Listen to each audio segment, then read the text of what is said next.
오늘 은혜 받으실 하나님의 말씀은 창세기 3장 11절 말씀과 21절 말씀이 되시겠습니다. 이르시되 누가 너희 벗었음을 내게 알렸느냐? 내가 내게 먹지 말라 명한 그 나무 열매를 내가 먹었느냐? 야훼 하나님이 아담과 그의 아내를 위하여 가죽옷을 지어 입히시니라. 아멘.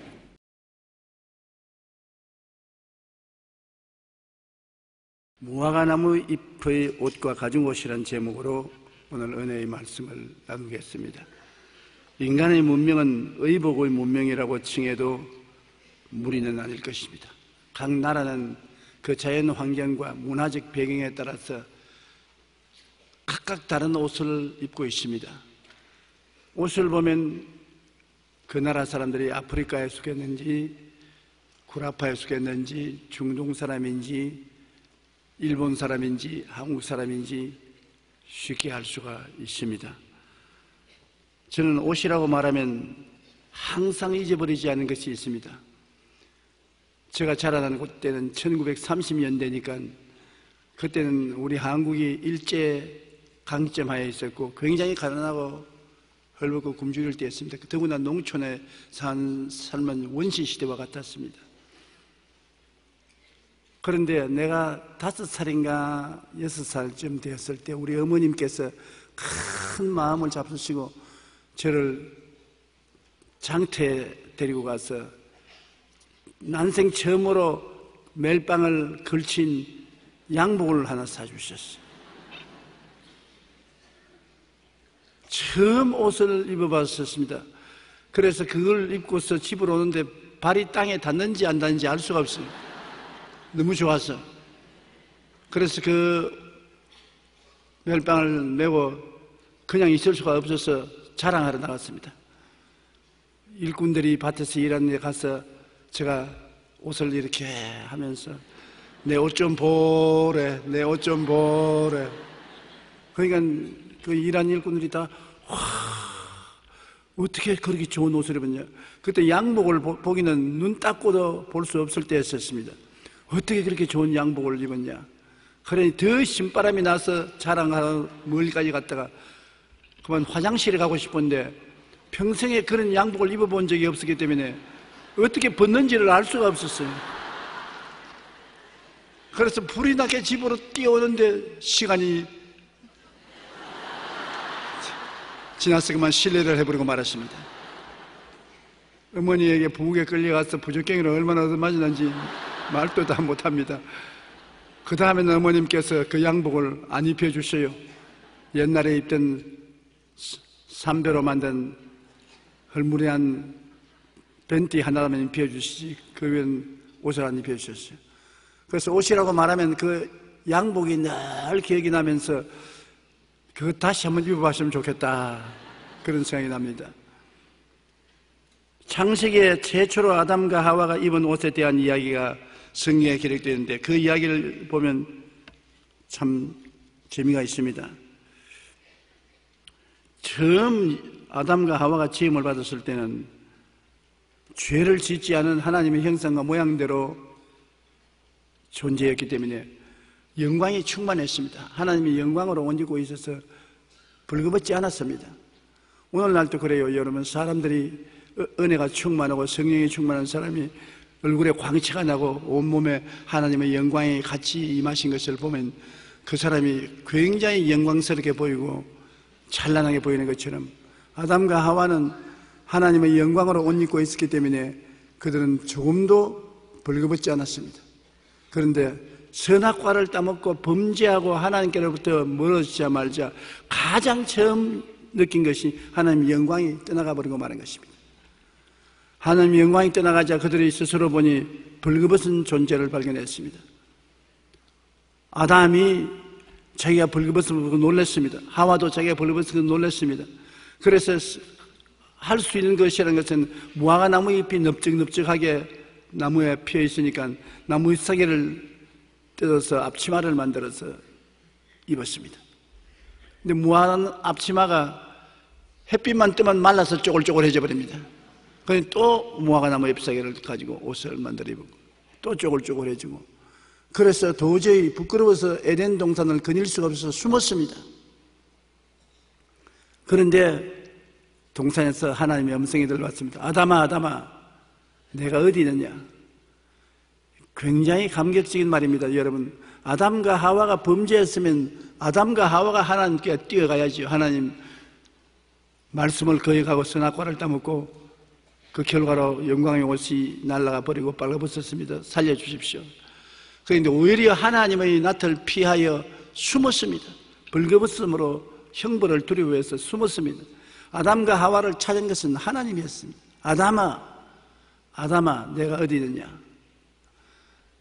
제가 마음에 기억이 나는 것은 남미에 가서 대군중이 모였었을 때 그 모든 사람에게 아담, where are you? 하나님이 먼저 너를 찾았다. 그때 그 수많은 군중들이 일제히 박수를 치며 일어나서 우리 하나님께 나가겠다고 하는 것을 제가 본 적이 있는데 그 추억이 사라지지 않습니다. 아담아, 네가 어디 있냐?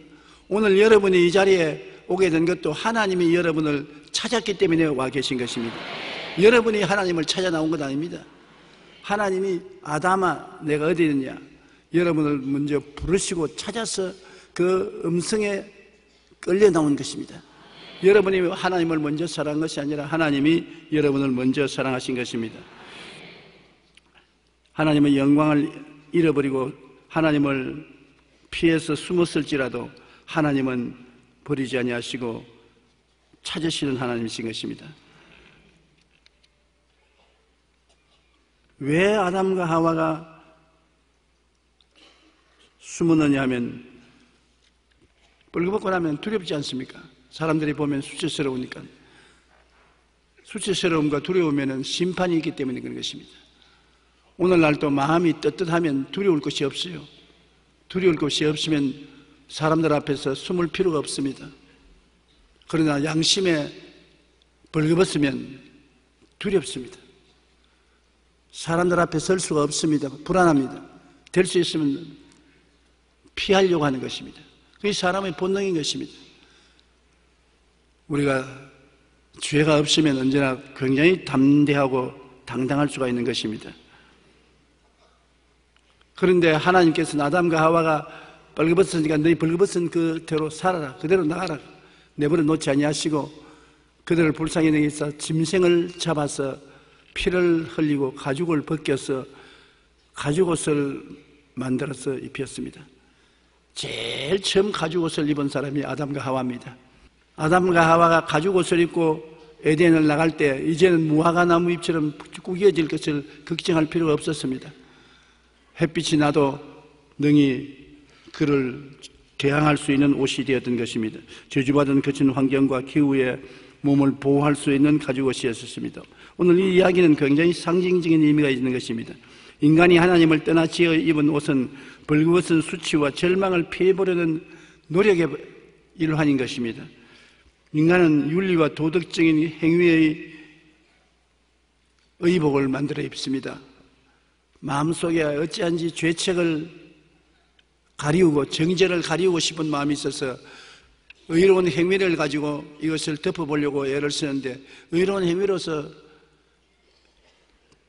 죄악을 덮을 수 있는 옷이 되지 못합니다. 갈라디아서 2장 16절에 보면 사람이 이롭게 되는 것은 율법의 행위로 말미암음이 아니요 오직 예수 그리스도를 믿음으로 말미암은 줄 알므로 우리도 그리스도 예수를 믿나니 이는 우리가 율법의 행위로서가 아니고 그리스도를 믿음으로써 의롭다 함을 얻으려 함이라. 율법의 행위로서는 의롭다 함을 얻을 육체가 없느니라. 성경은 분명히 말하기를 도덕적인 행위로서 의롭다 함을 입을 육체가 없다고 말한 것입니다. 가늠하다가 현장에 잡힌 여자에 대한 예수님의 말씀을 여러분 기억해 보십시오. 모든 율법주의자들이 돌을 들어서 그 여자를 치려 했습니다. 예수님께 물었습니다. 모세의 율법에는 가늠하다가 잡힌 여자는 돌로 쳐 죽이라 했는데 당신은 이 여자를 어떻게 하겠습니까? 그때 예수님께서 그들에게 하신 말씀이 있습니다. 너희 중에 죄 없는 자가 먼저 돌로 쳐라. 예수님이 치지 말란 말 안 했습니다. 돌로 쳐라. 말씀대로 죄를 지은 사람은 돌로 쳐야 마땅하다. 그러나 너희 중에 죄가 없는 사람이 먼저 돌로 쳐라. 그러고 난 다음에 예수님이 한 사람 한 사람 얼굴을 쳐다보시고 난 다음 손가락으로 땅에 기록하는데 뭘 기록했는지 우리 분명히 상상할 수 있습니다. 그 사람들의 감추인 죄악을 기록합니다. 너가 그 여자의 행위를 돌로서 쳐서 보응을 하면 그 다음 너가 돌을 맞아야 될 것이다. 그러므로 모든 사람이 다 돌을 버리고 도망친 것을 우리는 알고 있습니다. 잠시 후에 보니까 사람이 한 사람도 없어요. 돌만 다 땅에 떨어져 있지. 그때 예수님께서 여자 보고 여자의 머리를 들어 너를 정죄하는 자가 있느냐? 살펴보니 아무도 없어요. 없나이다. 그 다음 하신 예수님의 말씀이 굉장히 장엄하십니다. 나도 너를 정죄하지 아니한다. 집에 가서 다시는 죄 짓지 마라. 왜? 인간은 타락한 이후로 죄를 짓는 시스템 속에 빠져 있습니다. 타락한 인간이 인간의 힘으로 율법 행위를 할 수가 없습니다. 그러므로 주님께서 그 여자에게 집에 돌아가서 다시 죄를 짓지 말라고 한 것은 주님께서 죄를 짓지 않고 살 수 있는 영원한 생명을 주실 때까지를 말하는 것입니다. 인간의 힘과 능력으로 죄를 안 짓고 살 수 있는 의인은 아무도 없습니다.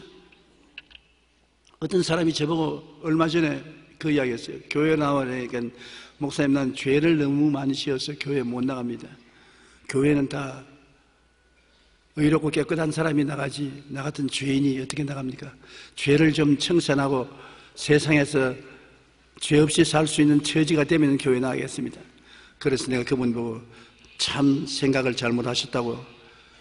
교회는 죄인 클럽이라고.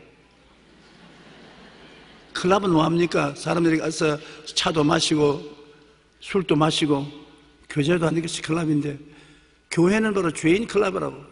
의인은 나올 필요가 없다고. 의인은 의인 클럽에 가야 되는 것입니다. 세상은 의인 클럽입니다. 죄 없다는 사람 다 세상에 있어요. 어떠한 사람에도 죄 없다는 사람은 교회 안 옵니다. 그러나 죄가 있는 사람은 죄인 클럽에 있는 교회에 오는 이유는 교회는 하나님이 죄를 용서해 주시는 곳이기 때문인 것입니다. 죄인을 용서하시고 의롭다 하는 옷을 입혀주는 곳이 교회인 것입니다. 교회는 사람을 벗기고 흉보고 모욕하는 곳이 아닙니다. 정지하는 곳이 아닙니다. 사람을 흉보고 벗기고 모욕하려고 하는 사람은 교회에 와서 그것을 하면 잘못 왔습니다. 그렇게 하면 하나님께 칭찬을 받을 줄 아는데 칭찬하지 않습니다. 교회는 사랑은 허다한 허물을 덮는다고 말했었습니다. 교회는 용서하는 곳입니다. 사하는 곳입니다. 아무도 정죄하지 않습니다. 그곳에 와서 우리는 용서와 사랑을 받고 변화를 입는 것이 교회인 것입니다. 교회는 죄인이 와서 용서를 받고 변화받는 곳인 것입니다. 세상에는 변화시키는 힘이 없지만 교회는 성령이 계시기 때문에 성령이 변화를 시켜주시는 것입니다. 그것이 희망이 있는 것입니다. 순식간에 변화가 안 오더라도 조금씩 변화가 다가오는 것이 교회인 것입니다. 그러므로 교회에 와서 우리가 죄인인 것을 고백하면 주님께서 용서하시고 또 넘어지면 또 용서하시고 또 넘어지면 또 용서하는 것입니다. 그러면 사람들은 비웃습니다. 무슨 교회에 와서 자꾸 죄 짓고 또 회개하고 죄 짓고 또 회개하고 그게 무슨 교회냐. 그러나 그 가운데서 조금씩 변화되어 가는 것입니다. 왜냐하면 교회는 성령이 역사하고 계시기 때문인 것입니다. 성경에는 죄를 짓고 너에게 와서 잘못했다고 회개하거든 용서하라. 얼마나 용서할까요? 7번 용서할까요? 아니라 하루에 7번씩 70번 죄를 짓고 회개하더라면 용서해 주라. 7번씩 70번 한번 계산해 보십시오. 몇 번입니까? 77이 49, 490번 아닙니까? 하루 종일 아침 먹고 죄 짓고 점심 먹고 죄 짓고 저녁 먹고 죄 짓고 계속 회개하더라도 490번 죄 짓기가 힘듭니다. 그것은 하나님은 교회에 오면 무한대로 용서하라는 것입니다. 저는 50년 동안 목회하면서 아주 고약하고 미운 사람이 많이 있었습니다. 내가 하나님 같았으면 마치 박살을 내보는데 왜 박살을 안 내냐? 그래서 여러분 하나님께 기도 안 드리겠습니다. 하나님 원수를 갚아주시되 박살을 좀 내주시옵소서. 주님께서 말씀하시기를 교회는 박살내는 곳이 아니다. 교회는 용서하는 곳이다. 교회는 박살내는 것이 아니고 변화시키는 곳이다. 그러므로 너는 교회에 와서 원수를 용서하고 원수를 사랑하는 것이 너의 의무지, 네가 원수를 비평하고 박살하는 것은 너의 의무가 아니다. 참 제일 처음에 괴로웠습니다. 왜냐하면 이렇게 교회가 불공평하면 어떻게 하느냐. 박살받을 사람은 박살을 좀 내시고 쥐어박을 사람 좀 쥐어박고 그렇게 하셔야지. 하나님이 물에 물탕한 같이 희미하게 있으면 어떻게 하느냐. 그러나 성경은 말씀하기를 하나님은 모든 사람이 구원을 받기를 원하신다. 구원이 쉽게 되나요? 죄를 짓고 불의하고 추악하는 우리가 한꺼번에 구원이 안 되니까 주님께서 오래 참고 또 참고 또 참으시는 것입니다. 그래서 한평생을 참아봤자 사람이 살면 70이요 강건한 80이라 하는데 70년 80년 우리는 긴것같이 하지만 하나님은 깜빡할 사이가 70년 80년 보시기 때문에 한평생을 하나님은 회개하고 돌아와서 새 사람이 되기를 기다리신다는 것을 알 수 있는 것입니다. 이러므로 교회에 원수가 들어와서 박살받을 것을 기대하면 실망합니다. 그저 위에서 기도를 해 주십시오. 축복을 하고 변화받기를 간절히 기도하십시오. 그분이 박살을 안 당하는 것처럼 여러분도 박살 안 당합니다. 계속해서 회개하고 변화를 받아 그리스도의 형상을 담는 여러분 되시기 바랍니다. 그렇기 때문에 율법 행위로 말미암아 우리가 의롭게 되는 것이 아니라 예수를 믿음으로 의롭게 된다고 성경은 강하게 말씀하고 있는 것입니다. 그리스도를 믿음으로 의롭다 함을 얻으려 함이라고 말하고 율법의 행위로서는 의롭다 함을 육체가 없다고 말하는 것입니다. 죄를 한 번도 안 지은 사람 한번 손 들어보십시오. 나는 한 사람 발견했어요. 제가 대전 공설 운동장에서 집회를 하는데 사람들이 수만 명 모였습니다. 그래서 여러분 가운데 죄를 안 지은 사람 한번 손 들어보라니까요. 많은 사람 가운데 한 30대 청년이 손 들었어요. 그래서 요새 소위 말하는 꼼수 아닌가 싶어가지고서 일어나라고. 탁 일어나요. 그러면 앞으로 한번 나오라고. 나오려니까 뒤에 자매님 한 분이 그 허리를 잡고서 매달리고 있어요. 그러면서 날 보고 막 그래. 한 사람은 나오고 한 사람은 잡고 손을 흔들고 웬일이냐니까 큰 소리로 우리 남편 정신병자예요. 그게 내가 크게 깨달은 것입니다. 정신병자만 죄인이 아니라고 생각하고 있는 것입니다. 정신이 올바르던 사람은 다 죄인인 것을 알고 하나님 앞에 용서를 구하는 것입니다. 그러므로 사람들은 자기가 의롭다는 행위를 보여주기 위해서 율법의 의복을 만들어서 입습니다.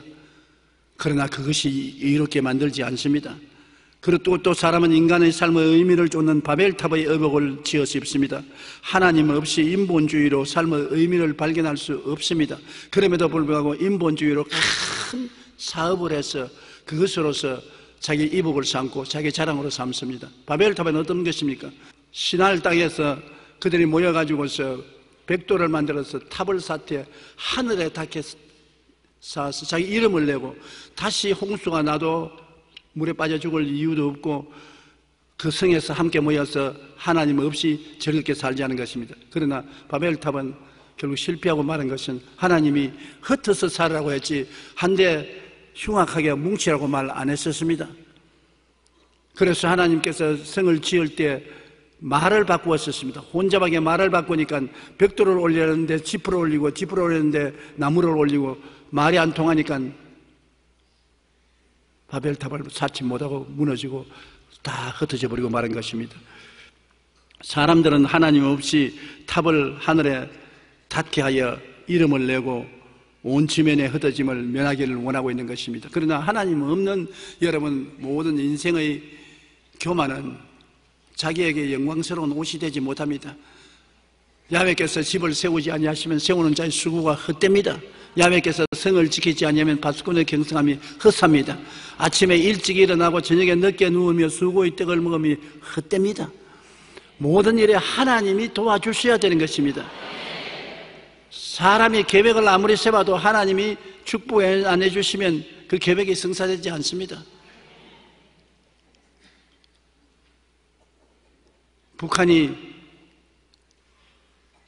올해 2012년도가 강성대국을 이루고 대한민국을 총 한 방 쏘지 않고 흡수통일하는 해로 정했지만은 그대로 됐나요? 김정일이 죽음으로 다 끝나고 말한 것입니다.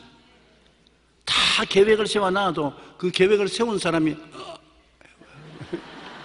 끝나지 않습니까?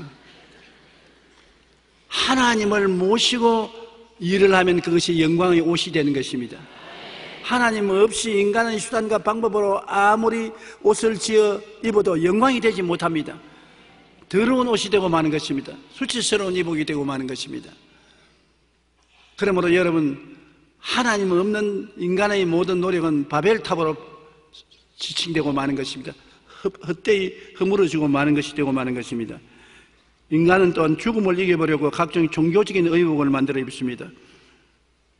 그 종교적인 의복을 만들어 입어도 그 종교가 여러분에게 구원을 갖다 주지도 아니하고 부끄러움과 수치를 면해 주지도 않습니다.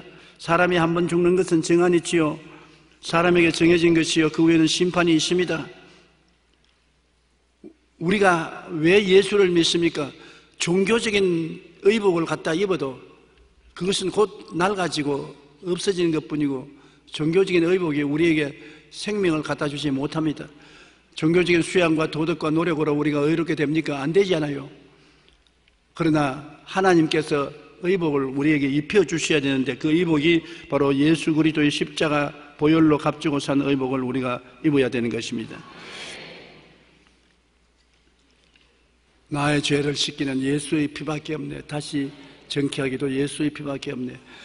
그리스도가 여러분과 나의 일생의 죄를 대신 짊어지고 십자가에 올라갔다는 것을 기억하십시오.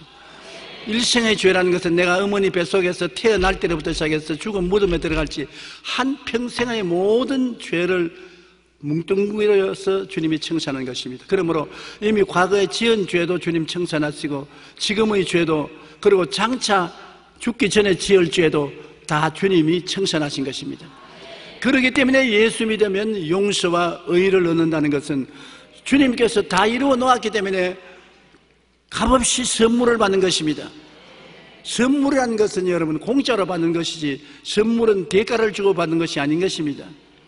많은 사람들이 구원을 받되 하나님의 용서와 의를 받되 대가를 지불하여 내가 훌륭한 일을 해야 되는 줄 아는데 물론 그렇게 해야 돼요. 용서받고 구원받았으므로 성령의 도움을 받아 그리스도의 형상으로 변화되어야 되겠지만 구원을 받는 데는 조건이 없습니다. 선물입니다. 그 은혜를 인하여 믿음으로 말미암아 구원을 얻는 이것이 우리에게서 난 것이 아니요 하나님의 선물이라. 선물을 받고 여러분께서 대가를 지불하면 선물이 아니고 여러분 값으로 산 것이 되고 마는 것입니다. 선물은 끝까지 선물로 받아야 되는 것입니다. 선물을 받고 난 다음 대가를 주면 그 다음 그것은 선물이 안 되고 마는 것입니다. 내가 늘 말하지만 우리 손녀들이 명절날 나에게 할아버지라고 선물 가져오는데 난 선물 가져오면 절대로 돈 안 줍니다. 대개 선물 가져오면 머리 쓰다듬어 주고서 돈 1,000원, 10,000원도 주고 20,000원도 주는데 저는 안 줘요. 그런데 애들은 그거 줄 줄 알고 어리 손을 다 내밀고 나옵니다. 왜? 애들에게 깊이 인상을 남겨놓기 위해서. 내가 애들하고 말합니다. 너희들이 할아버지에게 이거 선물로 줬냐 팔러 왔느냐? 선물요. 선물은 팔러 안 왔기 때문에 돈 없이 공짜로 주는 것이다. 그렇기 때문에 내가 너희에게 아무런 돈을 줄 수 없다. 주면 내가 사는 것이기 때문에. 그리고 꼭 내가 말을 붙입니다. 하나님이 우리를 구원하시는 것도 선물로 주는 것이지 팔러 오신 것이 아니다. 대가를 주고 구원을 사는 것이 아니라 믿음으로 공짜로 선물을 받는 것이다. 하나님이 세상을 이처럼 사랑하사 독생자를 주셨으니 누구든지 남녀노소 빈부 귀천없이 저를 믿는 자마다 공짜로만 믿는 자마다 멸망하지 않고 영생을 얻으리라. 그래서 기독교 신앙이 위대한 것은 우리는 행위로 말미암아 구원받는 것이 아니라 믿음으로 구원받는 것입니다. 믿으면 하나님이 성령을 우리 속에 보내주시는 것입니다. 어찌할 수 없이 믿음의 대가로 성령이 오시면 성령은 변화시키는 역사를 베푸는 영이십니다. 성령은 가만 계신 영이 아닌 것입니다. 공기처럼 우리 속에 들어와서 우리에게 변화를 시켜주는 것입니다. 창세기에 땅이 공허하고 혼돈하며 흑암의 깊음이 있을 때 하나님의 신이 수면에 운행하시더라. 하나님의 신이 공허하고 혼돈하며 흑암의 깊은 있는 것을 수면에 운행하시고 난 다음에 하늘이 생기고 빛이 생기고 생물이 생기고 새로운 세계가 창조된 것입니다. 성령이 운행한 곳에는 새로운 세계가 창조되고 변화되는 것입니다. 여러분, 마음이 공허하고 혼돈하며 흑암의 깊은 모였을 때 그 마음을 누가 변화시킵니까? 예수를 믿고 기도하면 성령이 와셔서 여러분 그 새로운 마음의 세계를 만들어주는 것입니다. 한 사회가 공허하고 혼돈하며 흑암의 깊음이 있고 부패에 넘쳐난 사회를 무엇으로 변화시킵니까? 성령이 오시면 성령이 그 사회를 변화시켜 주시는 것입니다. 국가도 세계도 성령이 운행하시면 새로운 세계로 변화가 되는 것입니다. 그렇기 때문에 우리가 종교를 아무리 가져와도 종교가 우리를 변화시키지 못합니다. 종교라는 의복을 입어도 위선자를 만들 따름인 것입니다. 예수 그리스도를 믿어서 성령이 오셔서 변화시켜 줘야 위선자가 아닌 참된 의로운 옷을 입을 수가 있는 것입니다. 의복이란 여러 가지 의미가 있습니다. 여러분, 우리의 벌거벗은 수치를 면케하기 위해서 입는 의복이기 때문에 자기 자랑을 하기 위해서 입는 의복인 것입니다. 물질적인 탐욕의 의복도 있고 명예라는 자존심의 의복도 있고 지위와 권력의 의복도 있고 온갖 의복을 만들어서 우리는 입고 자랑하는 것입니다. 그러나 인생은 그날이 풀과 같고 그 영화가 덜이 꽃과 같이 모든 인본주의적인 의복은 인간의 벌거벗은 존재를 가려주지 못합니다. 결국에는 다 시들어버리고 많은 무화과 나무잎과 같은 것입니다. 지금까지 여러분 우리가 알아본 율법의 의복이나 종교적인 의복이나 물질적인 탐욕의 의복이나 명예라는 의복이나 지위라는 의복이나 권력이라는 의복이나 다 입던 시간이 있으면 벗는 시간이 있습니다. 의복이 낡아져서 벗어버려야 되는 것입니다. 그러므로 세상에 사람이 만드는 의복은 다 무화과나무 잎과 같은 것입니다. 다 쪼글쪼글 해주는 것입니다. 우리에게 영원히 더러워지지 않고 쇠하여지지 않고 없어지지 않은 의복은 하나님이 주시는 의복, 예수 그리스도가 우리에게 영원한 의복이 되시는 것입니다. 예수 그리스도로 옷 입고 나면은 그리스도가 여러분 우리에게 용서의 옷이 되고 의미의 옷이 되고 영생의 옷이 되고 기쁨과 소망의 옷이 되고 평안의 옷이 되고 모든 면에 우리를 도와주는 옷이 될 수 있는 것입니다. 우리는 하나님이 주어주신 가죽옷을 우리가 깊이 생각해야 되는 것입니다. 에덴에서 아담과 하와의 벌거벗은 몸을 입히기 위해서 짐승을 잡아 죽일 때 피를 흘렸으니 가죽을 벗기면 피를 흘려야 되는 것입니다. 피 흘리지 않고 가죽을 벗길 수 없지요. 그러므로 짐승을 잡아서 피를 흘리고 가죽을 벗겨서 옷을 만드는 것은 훗날에 예수께서 오셔서 자기의 몸에 피를 흘리고 의의 옷을 벗어서 가죽을 벗겨서 우리에게 입혀줄 것을 상징하는 것입니다. 이사야 53장 5절에 그가 찔리면 우리의 허물 때문이요 그가 상하면 우리의 죄악 때문이라. 그가 징계를 받음으로 우리는 평화를 누리고 그가 채찍에 맞음으로 우리는 나음을 입었도다. 그리스도가 우리가 생명 바꾸어치기를 십자가에 한 것을 말하는 것입니다. 예수님은 십자가에서 여러분의 생명을 다 받아들이고 자기의 생명을 여러분에게 대신으로 내준 것입니다. 그러므로 예수 죽음 내 죽음, 예수 부활 내 부활입니다. 성경은 우리가 항상 예수의 죽음을 몸에 짊어지면 예수의 생명도 우리 육체에 나타나게 하려 합니다. 여러분, 그리스도의 십자가 사건은 2000년 전 한 번 일어난 사건이 아니고 그것을 통해서 성령은 매 순간마다 여러분 속에 일어나게 하는 것입니다. 여러분 마음속에 매 순간마다 여러분의 옛사람이 십자가에서 못 박히고 그리스도의 부활의 생명이 매 순간마다 여러분에게 주어지신 것입니다. 그것을 여러분은 깨닫고 바라보고 믿고 입술로 고백하면 그 은혜 속에 들어가서 살 수가 있게 되는 것입니다. 요한 1서 4장 9절로 10절에 하나님의 사랑이 우리에게 이렇게 나타난 바 되었으니 하나님이 자기의 독생자를 세상에 보내시면 그로 말미암아 우리를 살리려 하심이라. 사랑은 여기 있으니 우리가 하나님을 사랑한 것이 아니요 하나님이 우리를 사랑하사 우리 죄를 속하기 위하여 화목 제물로 그 아들을 보내셨습니다.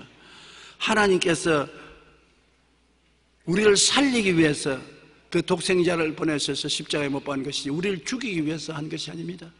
그러므로 교회는 살리는 곳이 교회인 것입니다. 절대로 교회에서는 죽여서는 안 되는 것입니다. 사람을 인격적으로 죽여서도 안 되고 물론 육체적으로 죽여서도 안 되고 생활로 죽여서도 안 되는 것입니다. 교회는 영혼이 잘됨같이 범사의 잘됨에 강건하고 생명을 얻되 풍성하게 얻어 살리는 것이 교회인 것입니다. 그러므로 교회 사람들은 와서 하나님이 천국의 정의를 실천한다고 불평한 사람 많습니다. 왜 하나님이 계시면 교회 정의를 실천하느냐? 우리가 다 압니다. 하나님은 불의한 자에게 천국을 주지 않고 의로운 자에게 주는 줄 아는 것입니다. 그럼에도 불구하고 교회에 당장 불의한 자가 심판을 받고 정의로운 자가 칭찬을 받는 줄 아는데 그렇지 않고 너무나 하나님이 분명하지 못한 것 같이 보입니다. 그 왜 그러냐면 교회는 그 자리에서 정의를 실시하는 것이 아니라 교회는 그 자리에서 구원하는 공장인 것입니다. 신제품이 그 자리에서 다 만들어진 것이 아니라 전부 낡은 제품들이 들어와서 변화를 받아서 새 사람이 되어서 나가는 것이 교회이기 때문에 교회는 새 사람을 만드는 공장이므로 심판하는 곳이 아닙니다. 이러므로 교회에 와서 여러분 하나님의 정의의 뜻이 빨리 이루어지지 않는다고 낙심해서는 안 됩니다. 오랫동안 기다려야 되는 것입니다. 오랫동안 우리가 견딜 수 없을 정도로 오래 기다려야 되는 것입니다. 그러면 주님께서 우리를 심판한 것이 아니라 살려주시는 것입니다. 그것이 하나님의 목적인 것입니다. 죄받아 죽이는 것이 아닌 것입니다. 그 아들을 화목 제물로 십자가에 못 박기까지 사랑했으니 여러분에 대한 사랑이 얼마나 크다는 것을 우리가 알아야 되는 것입니다. 그래서 하나님의 은혜의 옷을 예수 그리스도를 통해서 입혀주시는 것입니다. 우리는 먼저 의의 옷을 받아 입지요. 예수님이 우리 죄를 다 청산하시고 당신의 의를 우리에게 입혀주셨으니 그 의는 죄를 한 번도 안 지은 상태를 의라고 말하는 것입니다. 우리가 보통 의롭다 말하면 그 사람 좋은 행동을 했으니 의롭구나 그렇게 하는데 성경에 예수를 믿음으로 의롭다을 입는다는 것은 여러분 일생에 한 번도 죄를 안 지은 상태를 만들어주는 것이 하나님 주시는 의인 것입니다. 그렇기 때문에 하나님 앞에 담대하게 설 수 있는 것은 하나님은 죄가 안 보여요. 예수 그리스도 이름을 의지하고 하나님 앞에 나온 사람에게는 죄가 안 보여요. 의밖에 안 보여요. 그러므로 주님 앞에 설 수가 있습니다. 로마서 3장 23절 24절에 모든 사람이 죄를 범하였음에 하나님의 영광에 이르지 못하더니 그리스도 예수 안에 있는 속량으로 말미암아 하나님의 은혜로 값없이 의롭다 하심을 얻은 바 되었나니라. 모든 사람이 죄를 범했음에 그 사람의 힘을 통해서는 종교를 가져나 수양과 도덕을 닦거나 아무리 세상적인 명예를 가지고 옷을 입어도 하나님 앞에 이르지 못하지만은 예수를 믿으면 그 은혜로 값없이 의롭다함을 얻어서 당당하게 하나님 앞에 설 수가 있는 것입니다. 내가 너를 구원하니 내게서 불로 연단한 금을 사서 부유하게 하고 흰옷을 사서 입어 벌거벗은 수치를 보이지 않게 하고 안약을 써서 눈에 발라 보게 하라고 말했는데 그리스도의 흰옷은 무수로 예수님이 보혈로 값주고 사는 것입니다. 보혈은 우리에게 값없이 선물로 주신 것입니다. 하나님이 가장 원하시는 것은 여러분과 나에게 과거의 모든 죄와 허물을 벗겨버리고 하나님은 용서와 의의 옷을 입히는 것을 원하시는 것입니다. 하나님은 탕자가 아버지 재산을 다 가지고 나가서 허랑방탕하여 다 없애버리고 난 다음에 돼지 속으로 들어가서 살다가 살 수가 없어서 천부 여접수 손두고 온다고 돌아온 탕자 이야기를 성경에 말했는데 탕자가 돌아올 때 아버지가 뛰어나갔다고 말하는 것입니다. 왜 뛰어나갔습니까? 아들이 회개하고 들어오면 가만히 기다리고 있지 왜 아버지가 뛰어나와서 아들을 마중했느냐? 옛날에 구약시대 보면은 아버지와 어머니를 거역하서 나간 사람은 돌로 쳐 죽이라고 말했었습니다. 아버지의 마음은 이 반역하고 나가서 아버지 재산을 다 탕진가산하고 돼지 속으로서 살다가 못 살게 되니까 종이라도 삼아달라고 오는 이것을 독립 사람이 보면 돌로 나가서 쳐 죽일 수 있습니다. 그 아버지가 그 아들을 얼마나 사랑하는지 독립 사람이 나와서 돌로 쳐 죽이기 전에 빨리 그 아들을 보호해야 했다 싶어서 아버지가 뛰어나와서 아들을 끌고 제일 먼저 제일 좋은 옷을 갖다 입히라고 말한 것입니다. 하나님께서 여러분 우리를 얼마나 사랑하냐면 뛰어나와서 우리를 보호해 주기를 원하시는 것입니다. 독립 사람이 여러분을 심판하지 못하도록 뛰어나와서 용서와 의의 옷을 입혀주기를 원하시는 분이 바로 하나님이신 것입니다. 그렇지 않고는 여러분 우리가 구원받을 수가 없습니다. 우리는 심판받을 수밖에 없는 존재지만은 하나님이 우리를 구원하시되 영원한 사랑으로 뛰어나와서 우리를 안아주시는 것입니다. 성경에 탕자가 올 때 아버지는 종들에게 이르되 제일 좋은 옷을 내어다가 입히라. 제일 좋은 옷을 입히라. 그 더러운 옷 벗기고 난 다음에 헐무리한 옷 갖다 입혀라. 참고 있지 않느냐? 그렇게 안 했습니다. 그 옛날에 입다가 내버린 옷 그거 갖다 입혀라. 그것도 아닙니다. 최고로 좋은 옷 갖다 입혀라. 여러분, 우리 지금까지 살아온 사람들 중에 역사에 남는 인물 중 가장 좋은 옷을 입은 사람이 누군지 압니까? 제2차 대전 당시 영국의 수상이었던 윈스턴 처칠 경이 제일 좋은 옷을 입혔습니다. 그래서 기자들이 물었습니다. 왜 수상께서는 그렇게 좋은 옷을 입으시냐? 내가 세상에서 좋은 옷 입는 것이 취미인데 좋은 옷 입는 게 왜 잔소리가 많느냐 그랬습니다. 저도 요사이 좋은 옷 입는 사람 흉보지 않습니다. 신문에서 가끔 좋은 옷 입는 사람 흉보는데 좋은 옷 좀 사 입어서 내 마음에 자존심이 생겨 행복하면 고마운 일이지요. 사치하는 것은 좋지 않지만 좋은 옷 입는 것은 괜찮아요. 저도 좋은 옷 많이 입어요.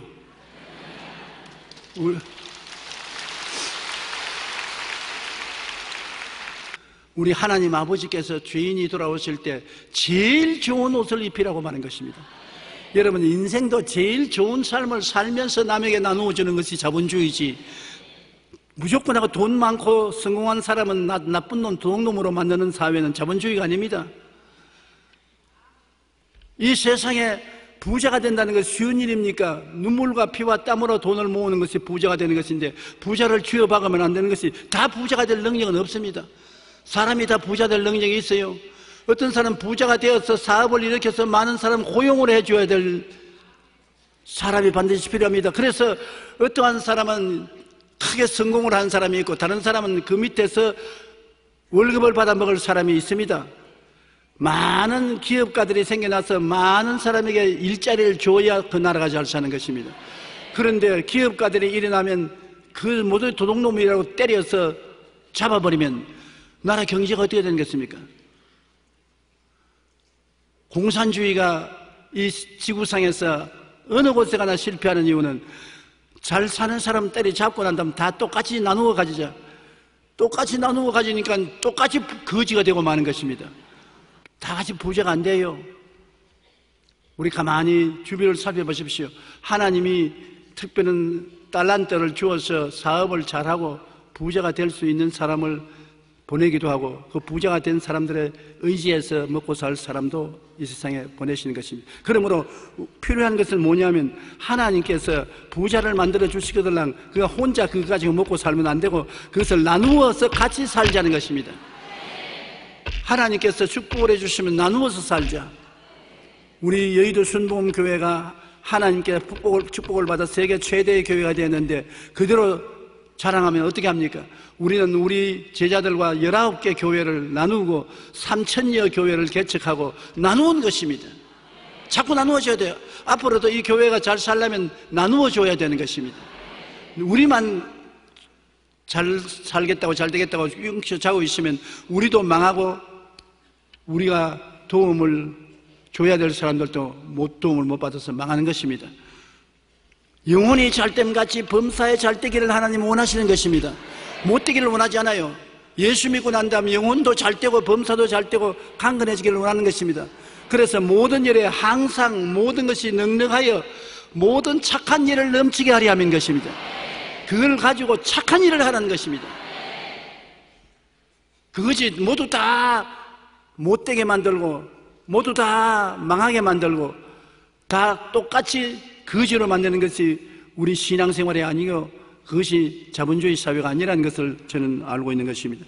성경에 하나님께서 제자들 종들 보고 회개하고 돌아오는 자기 아들에게 제일 좋은 옷을 내어다 입혀라.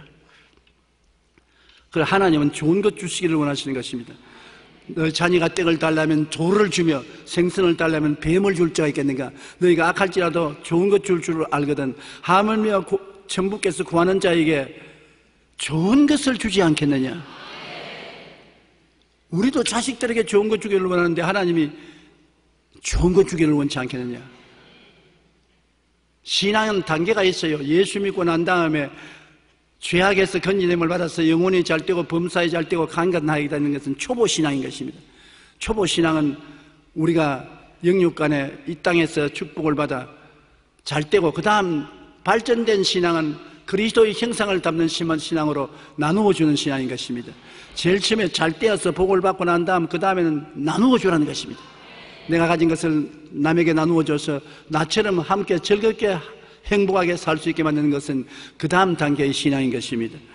우리는 하나님께서 우리에게 가장 좋은 옷을 갖다 입히니 예수 그리스도의 의의 옷을 갖다 입히고 그 다음 손에는 가락지를 끼워서 찬양하는 것을 확증해 주시고 발에는 맨발 벗지 않고 신발을 신기고 그 다음에는 살찐 송아지를 끌어다가 잡아라 우리가 먹고 즐기자. 이네 아들은 죽었다가 다시 살아났으며 내가 잃었다가 다시 얻었노라 하니 그들이 즐거워하더라. 하나님은 꾀째째한 하나님이 아니십니다.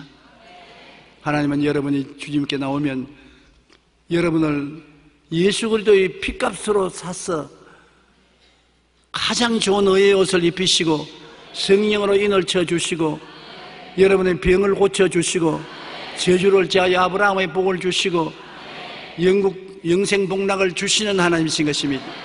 그렇게 하시면서 자 내가 이 은총을 주었으니 이제는 일어나서 너보다 못한 사람을 도와주라. 못한 사람과 나누어라. 못한 사람에게 은혜를 베풀라. 이렇게 하는 것이 우리 신앙의 정통적인 길인 것입니다. 하나님은 허물로 뒤덮인 인생을 거룩한 옷으로 바꿔 입혀주시는 것입니다. 자꾸 허물을 벗겨서 허물을 지적해서 사람을 못 살게 하는 것이 아니라 거룩한 옷으로 입혀주시는 것입니다.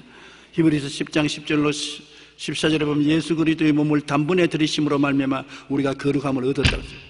예수님이 우리 대신 허물로 심판받음으로 우리가 허물에서 용서를 받고 하나님의 허물 자신 논하지 않는다는 것입니다. 골로새서 3장 12절에 너희는 하나님이 택하사 거룩하고 사랑받는 자처럼 긍휼과 자비와 겸손과 온유와 오래 참음으로 옷 입어라. 이 하나님은 우리의 모든 삶을 옷 입는 것으로 비유해서 말씀하는 것입니다. 하나님 앞에 설 수 있는 옷, 예의에 어긋나지 않은 거룩한 옷, 의로운 옷, 아름다운 옷을 예수님의 피를 힘입어 허락해 주시는 것입니다. 오늘 예수 믿으면 여러분 하나님 앞에서 의로운 옷, 거룩한 옷, 깨끗한 옷, 예의에 어긋나지 않은 옷을 입혀주심으로 여러분이 그리스도의 피를 의지해서 하나님 앞에 담대히 설 수 있는 것입니다. 오늘은 이 땅에 살다가 내일은 다 천당에 가야 될 것 아니겠습니까? 영원히 이 땅에 살 사람이 누가 있겠습니까? 그러므로 우리는 항상 우리 마음속에 그리스도를 통해서 보혈로 무장하고 언제 이 땅을 떠나더라도 하나님 앞에 설 수 있는 마음의 자세를 갖게 되시기를 바랍니다. 사람들마다 이 세상에 영생의 옷을 입고 치료의 옷을 입고 축복의 옷을 입고 하나님 앞에 춤추며 하나님께 영광을 돌리고 살기를 하나님은 원하시고 계신 것입니다.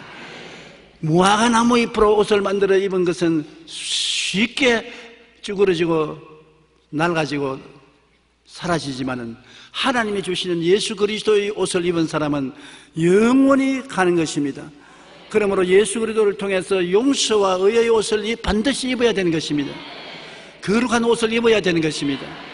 축복의 옷을 입어야 되는 것입니다. 치료의 옷을 입어야 되는 것입니다. 영생 복락의 옷을 입어야 되는 것입니다. 하나님은 이 옷을 예수 그리스도를 통해서 값없이 입혀주는 것입니다. 이 옷이라는 것은 실제로 우리가 먼데로 입는 이 옷이 아니라 우리 속 사람이 입는 옷인 것입니다. 우리의 생각에 입는 옷인 것입니다.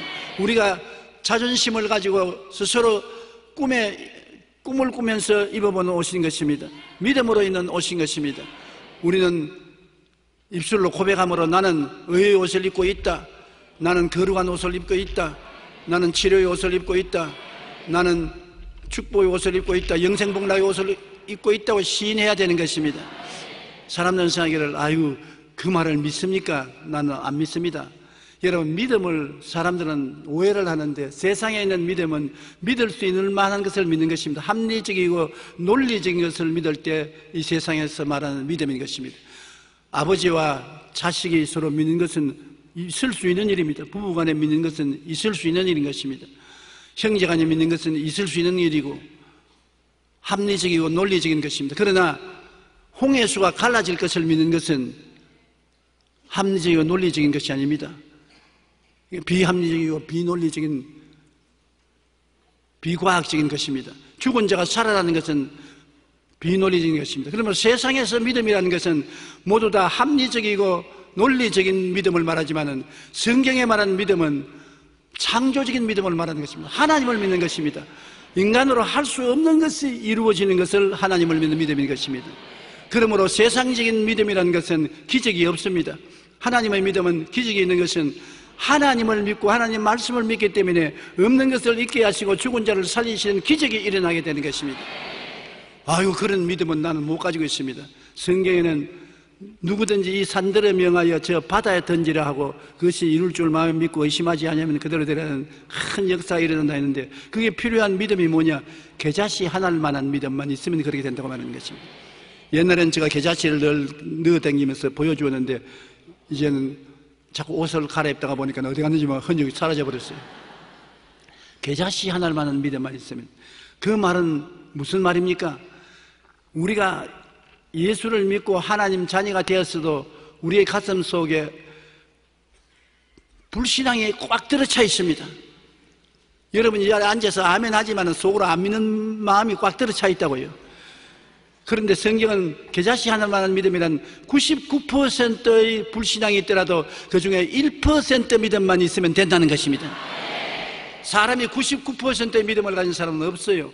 100% 불신앙 가운데 90%는 안 사라지고 있고 1%만 믿어라도 산들에 명하여 바다에 던지라도 된다는 것입니다. 그러므로 여러분은 모두 다 1%의 믿음은 가지고 있는 것입니다. 이 믿음은 창조적인 믿음이요, 하나님과 말씀을 믿는 믿음이요, 이 조그마한 믿음만 가지고서 우리가 기도해도 하나님은 응답하신다는 것입니다. 그러므로 여러분은 할 수 있습니다. 하면 됩니다. 해보십시오. 긍정적이고 적극적이고 창조적이 되십시오. 나는 못한다, 안 된다, 할 수 없다고 생각하지 마십시오. 긍정적인 생각을 하고 희망찬 꿈을 꾸십시오. 1%의 믿음을 사용하십시오. 긍정적인 말을 하고 희망찬 말을 하십시오. 왜냐하면 우리는 이 세상에 무화과나무 잎으로 쭈글쭈글한 옷을 입고 사는 사람이 아닙니다. 우리는 하나님이 예수 그리스도를 통해서 기적적인 의복을 입혀주신 것입니다. 하나님을 믿습니다. 예수님을 믿습니다. 성령을 믿습니다. 말씀을 믿습니다. 기적이 일어납니다. 여러분에게 좋은 일이 일어나는 것은 그것이 일어날 수 있는 믿음을 주셨기 때문인 것입니다. 하나님이 누구든지 이 산들을 명하여 저 바다에 던지라면 된다는 것입니다. 특별한 사람만 되는 것이 아닙니다. 조용기가 그 일을 할 수 있으면 여러분도 그 일을 할 수 있습니다. 예수 믿는 사람은 모두 다 태산을 옮길 수 있는 믿음이 있는 것입니다. 우리가 하나님 앞에 내가 믿음이 있는 것을 알고 믿음을 활용해서 하나님의 기적이 일어나게 되시기를 주의 이름으로 축원합니다. 우리는 그리스도의 옷을 입고 운명과 환경을 이기고 생명이 충만한 삶, 금세와 내세의 이기는 삶을 살아갈 수가 있습니다. 왜냐하면 이 이복을 입은 사람들은 하나님을 믿을 수 있는 담력이 생기기 때문에 모두 다 마음에 비록 의심이 꽉 들어차 있더라도 1%의 믿음만 가지면 산을 옮기기 때문에 더 많은 믿음이 없다고 탄식하지 마십시오. 1%의 믿음을 사용하게 되면 그 믿음이 자꾸 자라는 것입니다. 내가 2주간 전에 기도문에 설교하러 갔는데 주의 종 아들이 13살 먹는 아들이 중학교 들어가서 축구부에 있는데 다리가 부어서 아프다고 해서 다리를 사용해 힘들어서 병원에 가서 엑스레이 사진을 찍으니까 뼛속까지 암이 퍼졌어요. 암이 뼈만 있는 것이 아니라 살점까지 다 암이 걸렸는데 의사가 깜짝 놀랍니다. 이런 것도 다리 뼈가 안 부러진 것이 희한하다고. 그럼 어떻게 할까요? 저기 나와있죠. 그러니까 우리 병원에서는 치료하지 못하겠으니 대학병원으로 가라고. 대학병원에 가니까 보더니 고개를 흔들면서 원자력병원에 가라고. 원자력병원에 가기 전에 기도문에 데리고 왔어요. 걔가자고 우리 목사님 안수기도를 좀 받게 해달라고 어린애가 아버지가 자꾸 하니까 아버지가 애를 데리고 오면서도 아버지 마음속에 99%의 의심이 꽉 들어찼습니다. 뼛속까지 암이 들린 자식, 병원에서 일반 병원에서 대학병원을 미루고 대학병원은 암 전문병원으로 누르고 이거 어떻게 사느냐 말이에요. 그러나 1%의 믿음을 가지고 하나님은 할 수 있다고 기도를 받는데 어린아이가 기도를 받고 어떻지냐 하니까 기도를 받으니까 쩌릿쩌릿하더라고. 그래서 암병원으로 가서 사진을 찍으니까 암이 온내가 데 없어요.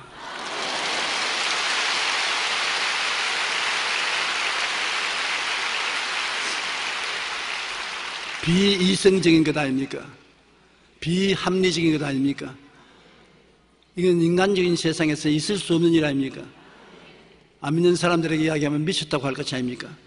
이 믿음은 이런 세상적인 믿음이 아니고 창조적인 믿음, 하나님을 믿는 믿음, 하나님 말씀을 믿는 믿음인 것입니다.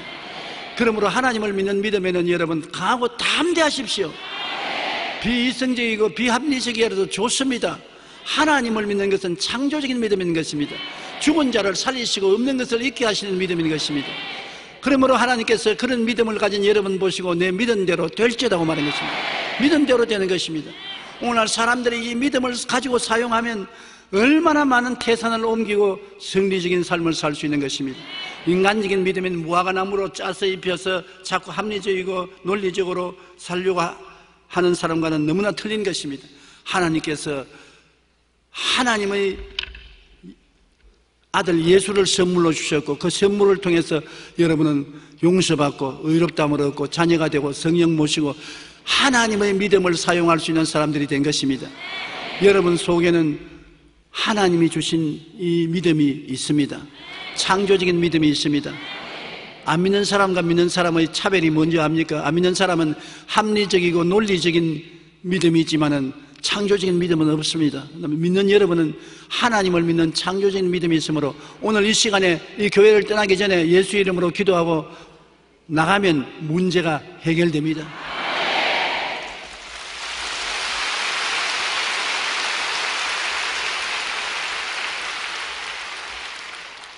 교회 그냥 왔다 갔다 하면 종교적인 행동만 하는 것이 아닙니다. 변화가 다가오는 것입니다. 기적이 생기는 것이 교회인 것입니다. 오늘 여러분 주님을 통해서 많은 기적의 역사가 일어나게 되시기를 주의 이름으로 축원합니다.